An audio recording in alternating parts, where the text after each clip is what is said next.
welcome to DM Talk. The DM Talk, I'm usually the DM, Game Master, Storyteller, Referee, depending on what game I'm running. But in this case, Campaign 2, I'm running Dungeons & Dragons. And what we're going to do is Campaign 3. There's a big reveal that I'm going to let everybody know tomorrow. But I want to give you a little bit of a hint on what Season 3 is going to be about. Season 3 is going to be completely different. Story, A. B, a different system. And C, it's going to be fun. Okay, it's role-playing, folks. That's what we like to do, is role-playing. The extent of your imagination, that's the key right there. You dive in to the story, to the gameplay, to those things. Now, we're going to talk about gameplay. Well, the topic is that, I had the poll out, and Vampire, the Masquerade, and the 2014 D&D were head-to-head at 100%. So, we're going to, let me see. I have issues here with the stream. I hope everything's good. Let me see. Yeah, of course, YouTube is not receiving data. Yada, yada, yada. Damn. 2 minutes in and I'm not getting data. Okay, now it's streaming good. Anyways, the thing is that I had a poll out and I really wanted to do something completely different with Season 3. And Season 3 is going to be a 360. Because don't get me wrong, it's still going to be a fantasy setting. It's still going to be a world of swords and blades, blood and guts and all that type of stuff. That's all going to be in there. You don't have to worry about that. We're not going to go to sci-fi or anything like that. But I'm going to do something completely different. And I'm going to throw everybody for a loop. I was going to give the reveal right now, but I'm not going to do that till tomorrow. I'm going to make you guys wait one day. But I am going to talk about the system. I want to talk about Dungeons & Dragons and the 20-sided. What makes the 20-sided good? Hey, you have the rolls, right? You have DC. You roll the target number, the DC, or higher. The DC can be, the difficulty can be 15 or 14. All you do is have to get that number or higher, right? Easy as pie. Well, a little bit more complex than that. Not only do you roll, there are other factors that come in. It's all situational. What happens in combat? How many feet are you away from your target and stuff like that? And not only is it combat, there are other factors that you must weigh in. And the factors are, well, let's see, is it dark? Can you see in the dark? Stuff like that. Environmental situations, where other games do not have that. They're a little bit more simplistic. Now, what makes Dungeons & Dragons, why do people want to play Dungeons & Dragons? I'll tell you why. It's the fantasy part of it. It's the fact that you can jump on a creature and that creature, the mount, will take you from one location to the other, but it's fantasy. It's something that we all love. Now, what makes Dungeons & Dragons? For 50 years, it's been top-notch RPG. What makes it top-notch? Guys, it's not only the story, it's not only the creatures, all the stuff like that, but it's the community. It's the people that play the role-playing games that make this game so damn popular. It's mainstream right now. If this were the 80s, it'd be very dangerous to play D&D. You would not be liked if you played D&D. If you had a group in the 80s that played Dungeons and Dragons, you would be going to hell because it's evil. Let's talk about that. Not only what makes the game great, we were talking about that, and I'm telling you what makes it great. It's the community. It's the people that play the role-playing game. That's what makes it great. It's that group at the table. Man, I can remember the die, the 20-sided die, made out of wax, and it wasn't perfect, but to me it was perfect. And when you roll, you were careful, you wouldn't damage it. It's not like they are now. Back then, those die were green, and you would have like a crayon or a permanent marker and just fill in the number, the 18 or the 2. It's really cool. But yeah, those were, I feel like I'm a little kid. But yeah, that's fun. That's what makes role playing, folks. It's a community. It's stuff like that. To me, that's nostalgia.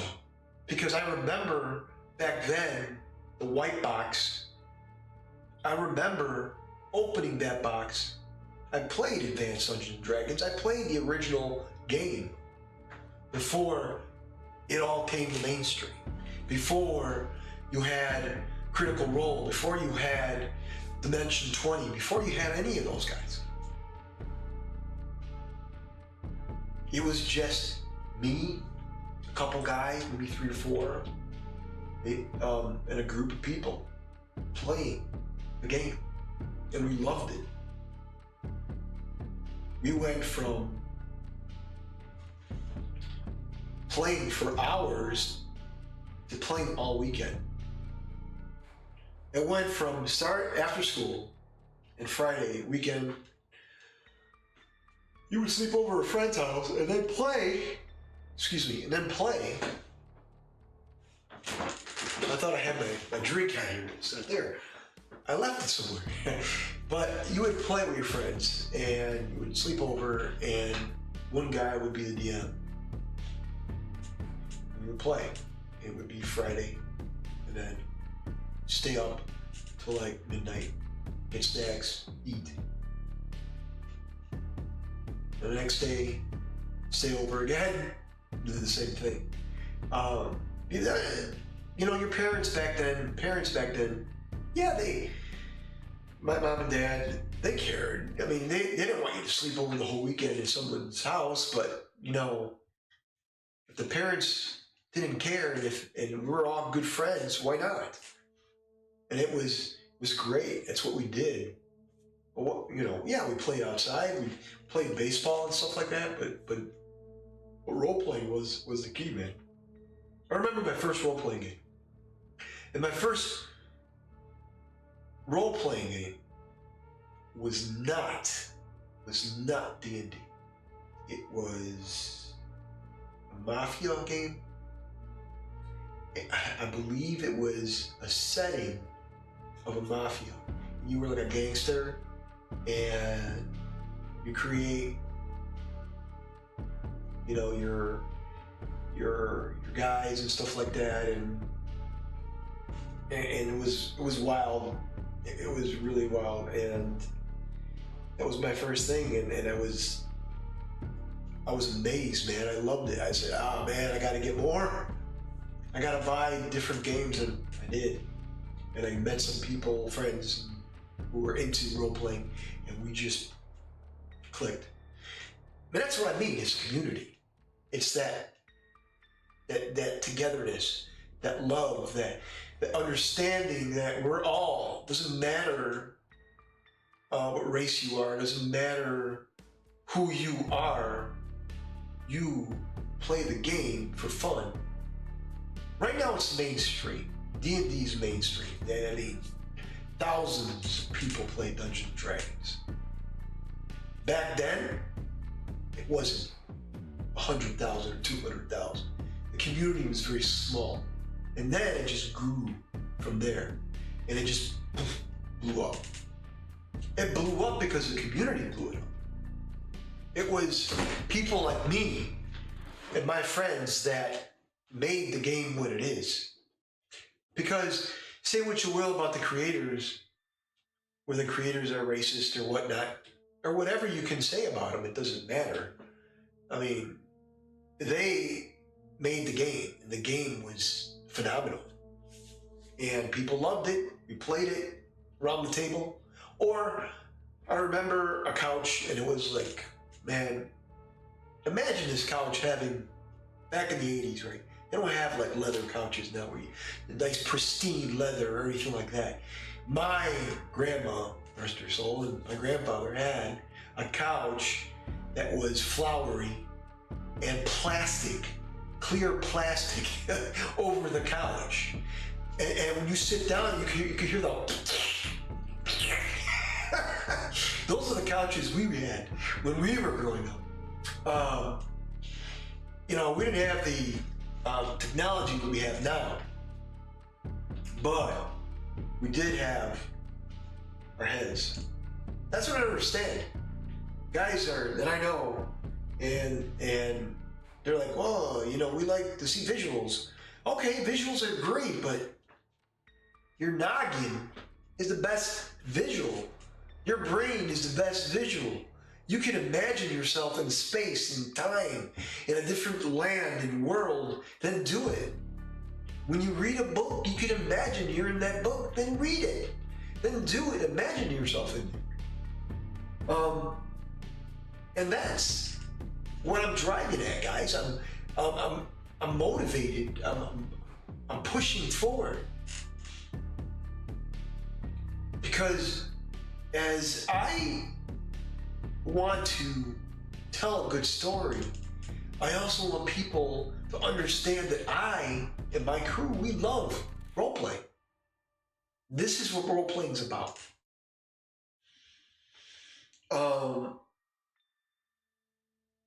And what makes the 20-sided so good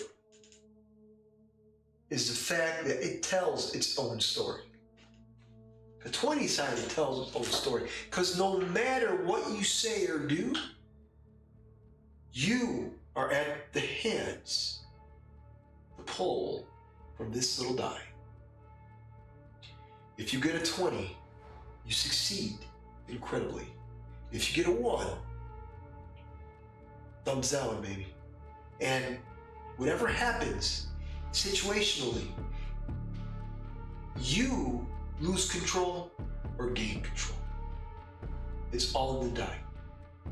And the DM is just a narrator. Remember that role-playing is an event. It's a situational game. And every situation, every event that you're in, imagine a game, right? Board game. You're in this board game, you do certain things, blah, blah, blah. What makes role-playing so unique is that take that same board game and each player will do something different. Because when you play like Monopoly, for example, you know for a fact that the player is going to do this. Go around, blah, blah, blah, do this, do that, go around. You know what the player is going to do. You know that they're going to do something schemy. But in role-playing, you don't know. Because that player, there's no limit to here.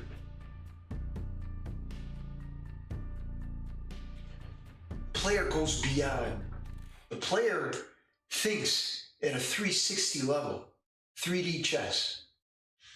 That's what the player does. And depending on what happens situationally to you and the player,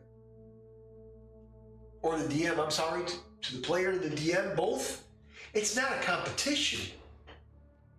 But the player will think beyond, and so will the DM. It's See, the DM sets the story, sets up the story that he's the narrator, and the players are the ones in that story. And when they think three-dimensionally, anything happens. It's not like a board game, because that board game, you're limited to certain situations. You're limited, like Monopoly, going past going, you only can do so much. Once somebody gets boardwalk, that's it. It's gone. It's out of your reach. There's only certain things that you can do. Strategy-wise, there's only certain things you can do. And what makes this game so unique, Dungeons and Dragons, role-playing in general, so unique, is the fact that the player could think three-dimensionally and make the game 100% better. So if the DM, storyteller, referee, or game master has a story that's basic, and that player elevates that story, how? With emotion, with role-playing, with thinking three-dimensionally, doing shit that's unbelievable, that's made of heroes. That's what a hero would do. When he pulls out that sword and saves the princess,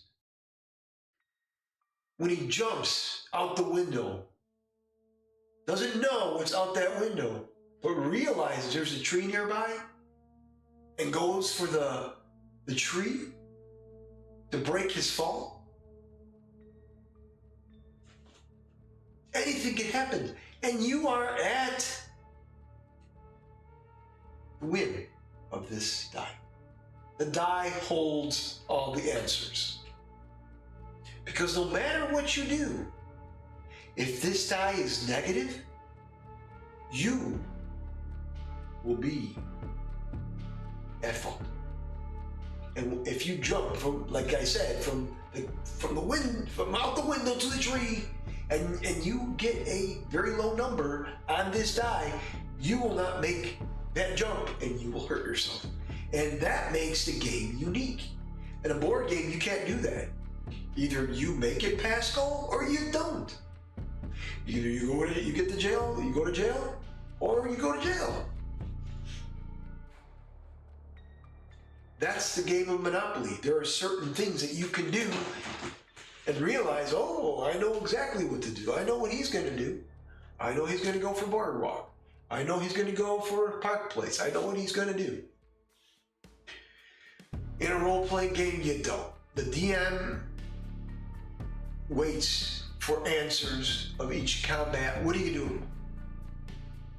And the player might say, I'm going to run. And for the last 3 episodes, the players were fighting. And now all of a sudden they're turning tail. Why? Well, you now have a scenario that's full of combat, and the players are running. What do you do now? It's situational. The players make the story better. The DM, or whoever writes the story, plants the seed. The players pick up on those things. They sprinkle some water on there. Maybe they use a different kind of soil to make sure that that flower grows. The players have the control to make their own story. And that's what makes role-playing so unique. Because, say what you will, yeah, you have fancy pictures, you have all these unique TTRPG programs that you can make charts and maps and dungeons and all cool stuff like that. Yes. Is it great? Yes. It's a great tool to use, but theater of the mind is what makes role-playing. It will always be nostalgic. It will always be the beginning.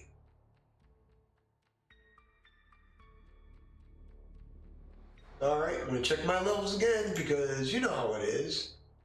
All right, I'm good. It will always be that. The uniqueness of role playing is not the game itself. It's the community, it's the people that bring life to the game. When you make a character, you have a pen and paper or a pencil, and you're like, okay, I want to make this dastardly pirate. His name is Dranger. Fancy, he's the villain tomorrow that my guys are gonna fight. Huh. So, a name. You're giving life. You're already creating life when you're putting the name down. You're writing the name down. Dranger. He's a captain. He's a swashbuckler. Go to the skills. Look at the skills. Do you want to roll or do you want to allocate your points? Those are the decisions that you make when you jot down everything. Because when you give life to these characters, it's all you. When you give him all the strength, dexterity, oh, he's charismatic, oh, he's stupid, but he's witty. He's got a mouth on him. Those are the things that make the game. You could have all these rules, you could have all these things about the game. Like strength, the skill for strength is athletics. Same thing with dexterity, you have acrobatics, sleight of hand, stealth, constitution, simple intelligence, arcana, history, investigation, nature, and religion. Those are the abilities and then the skills. For some abilities that I had mentioned. Now, once you know that, when you create your character, you give life to him. You're going to say, is that character going to be strong? Is he going to be witty, smart, charismatic? What features, what makes your character? So you go and you put in your strength and dexterity. He's going to be strong, he's going to be fast, but he's going to be not very intelligent. So now you pick your race. What race are you going to be? You're going to be an elf, you're going to be an orc, you're going to be a human. So you pick human. So, and that's how you go. So once you do that, you're creating this character. And these words will be nothing unless you sit down and give life to the character. Oh, Henry, you're just, what are you doing? Giving life to the character. The character's not real. I'm not saying that the character's real. I'm saying that in this fantasy world, in this role-playing moment of situations, you have a group of people around you, and we're all playing. The Dungeon Master tells a story, and those players, in order to make the game beautiful, to bring that game to life, they give life to their character. They bring all the elements, the skills. Is he, what does that person carry? What armor is that person wearing? What weapon do they carry? Are they magic based? Those are the things that create, that make up that character. And what makes this game of Dungeons & Dragons so beautiful is the fact that the community continues to join in and play on weekends, on weekdays, whatever day of the week, for 4 hours. Maybe less, maybe more. Depending if the group can get together. But either way, that's what makes the game so good. Those moments, those elements, community makes the game. The players make the game. You can say what you will about, yeah, it's mainstream, yeah, everybody loves it.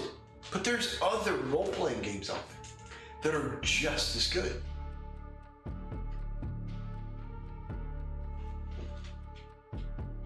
I want to mention that I mentioned when I first started the stream, I mentioned a situation where you have the player and you have a creature and you're in position to attack and so forth. Some might have certain skills, some might have certain abilities that they may not have or have. So what makes these individuals good and bad? And I was describing those things. I was saying, well, maybe you have darkness, maybe you can't see in darkness and stuff like that. That is that's something that you may not have, depending on what race you pick for your game. Those are the things that make the game great, because not only do you cast spells, you attack, you do things that you're not playing shoots and freaking ladders, folks. You're not playing Army Men, although role-playing is exactly like that. Believe it or not, you're having an imagination and you're with your friend going off doing something, adventuring. And the bad guy comes down in the helicopter and attacks. Those are the things that elements of role-playing. And as a kid, you have this imagination. It's inside of you. And it bursts out. Whether it's through art, whether it's through writing, whether it's through role-playing, whether it's through getting together with your friends. Those are the things that make up role-playing. Oh, you're saying, well, how can gathering make up role-playing? Well, what do we do when we role-play? We gather, we talk about the game, we talk about situations. The DM has a story, your friends are playing different characters in that story, and they play and they have fun. Those are the things that we talk about in role-playing. And what makes it great is that each and every one of those players will have a chance to be a hero. Each and every one. Or if the campaign is evil, if they're bad guys, each and every one of those players will have their say. And that's what makes role-playing. It's the community. The game can be well written. The game can have all the answers. But if it doesn't have the community, if it doesn't have that whole, if it doesn't have those people with imagination, there's no role-playing. There is no role-playing, folks. Because the die, like I said before, the die is yin, yang. A die is truth and untruth. The die is up or down, left or right. That's what the die is. The die tells the story too. And that's what makes role-playing. And that's why I love it. Because you can sit here and say, yeah, I know what I'm going to do, and I'm going to do this. And you roll like crap, and guess what's going to happen? Boom! You're going to hit a wall. And it's going to be fun when you hit that wall. Because in the end, it's all about fun, folks. That's all I have for you tonight. Stay with me, stay with us on Playerole. Subscribe, like, get the word out. I love you guys. I love that you guys watch me. I love that you guys comment sometimes. not all the time, but stay with us on Playerole. Tomorrow we have episode 30 of Campaign 2. Join us, be there, get the word out, let people know about Playerole. Subscribe, like, hit the notification button. And I'll see you guys tomorrow night at 7 p.m. Central. Have a good night.